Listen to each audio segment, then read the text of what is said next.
जय हिंद एवरीवन, स्वागत है आपका वी नेशन ट्रिपल वन के एक नए एपिसोड में, जो आपके लिए लेकर आते हैं इंडियन डिफेंस के प्रमुख अपडेट्स को सबसे पहले। तो चैनल को सब्सक्राइब करना मत भूलिएगा। आइए नजर डाल लेते हैं आज के प्रमुख डिफेंस अपडेट्स पे। भारत का भार्गव अस्त्र micro missile counter drone system अब अपने ट्रायल के अंतिम चरण में पहुंच चुका है। इसे solar defence and aerospace limited ने विकसित किया है और इसका उद्देश्य ड्रोन स्वार्म और लोइटरिंग म्यूनिशन जैसे खतरों को रोकना है। ये दुनिया के शुरुआती operational guided micro missile counter UAS system में से एक बन सकता है। ट्रायल 2026 के अंत तक पूरे होने की उम्मीद है। सिस्टम में मल्टी लेयर्ड हार्ड किल अप्रोच का इस्तेमाल किया गया है। इसमें हमें अनगाइडेड माइक्रो रॉकेट्स, बड़े ड्रोन स्वार्म को खत्म करने के लिए, और प्रिसीजन गाइडेड जो माइक्रो मिसाइल्स हैं, ये हाई वैल्यू टारगेट्स को मारने के लिए यूज होती नजर आएंगी। ये तकरीबन 6 किलोमीटर या उससे ज़्यादा की जो डिटेक्शन रेंज है वो प्रदान करेगा, और ये एक साथ 64 से ज़्यादा जो माइक्रो मिसाइल्स हैं वो लॉन्च करने की क्षमता रखेगा। इसमें एआई ड्रिवन सेंसर फ्यूजन और मल्टी टारगेट इंगेजमेंट जैसी कैपेबिलिटीज देखने को मिलेंगी, और इलेक्ट्रॉनिक जैमिंग में भी ये बेहतर परफॉर्म कर पाएगा। अमेरिका की हनीवेल ने आखिरकार हिंदुस्तान एरोनॉटिक्स लिमिटेड के STT-40 ट्रेनर विमान के लिए जो पहला इंजन है वो हिंदुस्तान एरोनॉटिक्स लिमिटेड को हैंड ओवर कर दिया है, जिससे लंबे समय से रुका प्रोग्राम फिर तेज हो सकता है।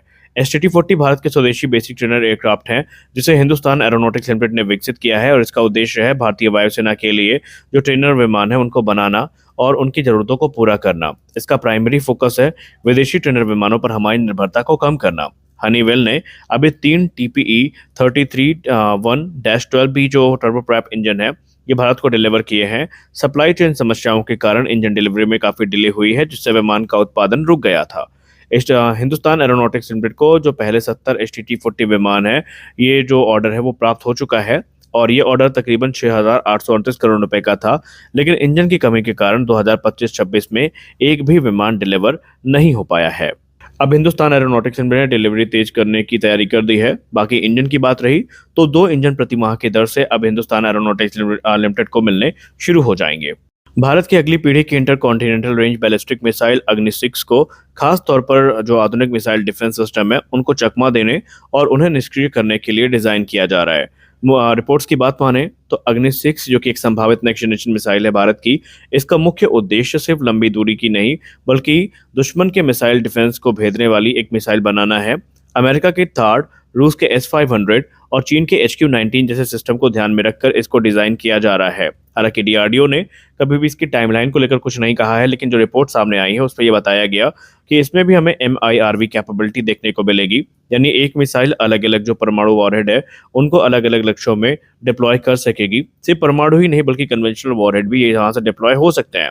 रिपोर्ट्स की बात माने तो अग्नि 6 में 10 से 12 तक जो इंडिपेंडेंटली टारगेटेबल जो वॉरहेड्स हैं ये यूज हो सकते हैं। इसमें MARV यानी मैन्यूरेबल री एंट्री व्हीकल्स तकनीक भी यूज हो सकती है, जिसमें वॉरहेड अंतिम चरण में दिशा बदलकर इंटरसेप्टर मिसाइल से बच सकते हैं। मिसाइल में डेकॉयज, इलेक्ट्रॉनिक जैमिंग, रडार कंफ्यूजन जैसे पेनिट्रेशन एड्स होंगे, ताकि दुश्मन के रडार को भ्रमित किया जा सके।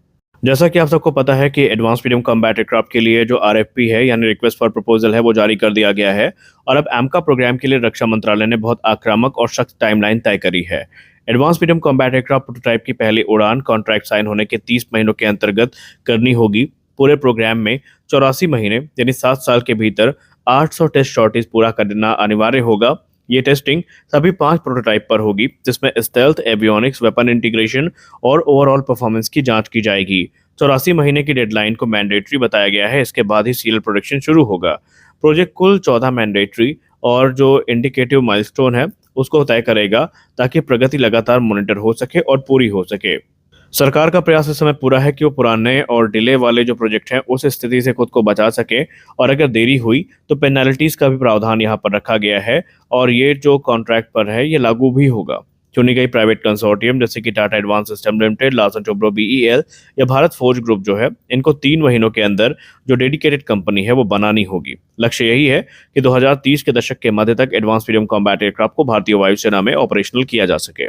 जैसा कि आपको पता ही है कि इंडियन एयरफोर्स ने रूस के SU-57 प्रोग्राम को लेकर एक बड़ी शर्त रखी थी कि जब तक इंडियन एयरफोर्स के जो पायलट्स हैं वो इसका इंस्पेक्शन नहीं कर लेते, अपने हिसाब से इवैल्यूएट नहीं कर लेते, और जब तक रूस भारत के पायलट्स को इसको उड़ाने की अनुमति नहीं दे देता, तब तक ये प्रोग्राम आगे नहीं बढ़ेगा।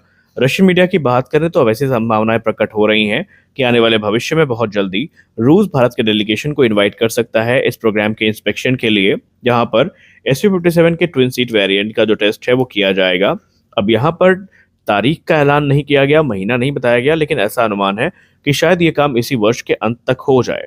और ये चीज़ें अगर हो जाती हैं तो भारत को एक काफ़ी एडवांटेज मिलेगा और भारत जल्दी से ये निर्णय ले पाएगा कि उसे ये विमान खरीदना है या नहीं। खैर, इस विमान की जहाँ तक बात रही तो ट्विन सीटर वेरिएंट को उड़ा करके रूस ने कहीं ना कहीं ये संभावनाएं दे दी हैं कि वो भारत की इस समय सारी नीड्स को पूरा करने का प्रयास कर रहे हैं। तो इस वीडियो में बस इतना ही। मिलते हैं अगले वीडियो में कुछ और अपडेट्स के साथ। तब तक के लिए जय हिंद।